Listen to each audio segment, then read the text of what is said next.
ఈ అలోపతి కావచ్చు, హోమియో, ఆయుర్వేదం వీళ్ళు డాక్టర్స్ ఉంటారు కదా! వాళ్ళు సంబంధించిన కోర్స్ చేసి ఆ తర్వాత ఈ బీపీ, షుగర్, థైరాయిడ్‌కి సంబంధించిన వాళ్ళకి ట్రీట్ చేస్తూ ఉన్నారు. మెడిసిన్స్ ఇస్తున్నారు. అదే కంట్రోల్ చేయలేకపోయినప్పుడు మీరు అసలు హెల్త్‌కి సంబంధించి మీకు ఎటువంటి బ్యాక్‌గ్రౌండ్ ఎడ్యుకేషన్ లేదు.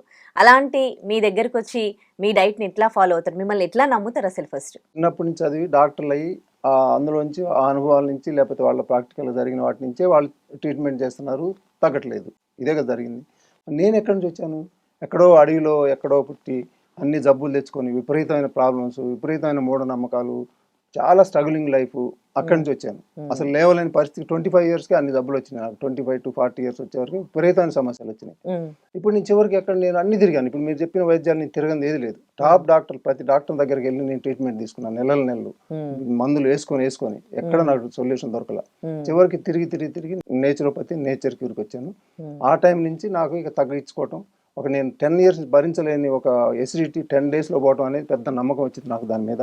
ఓహ్! ఇదంతా ఇట్లుందనా అని నాకున్న జబ్బులన్నీ దాంట్లో అది స్ట్రిక్ట్‌గా ఫాలో అయ్యాను. దాంట్లో తగ్గినాయి నాకు.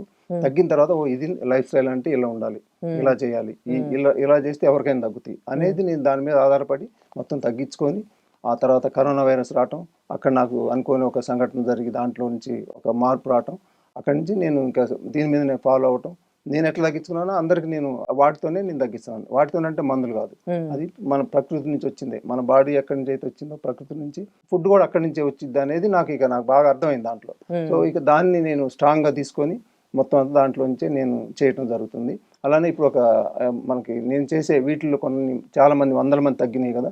ఒక టెస్ట్ రిపోర్ట్‌లు చాలా ఉంటాయి. ఇప్పుడు ఒకటి చూపిద్దాం మనం.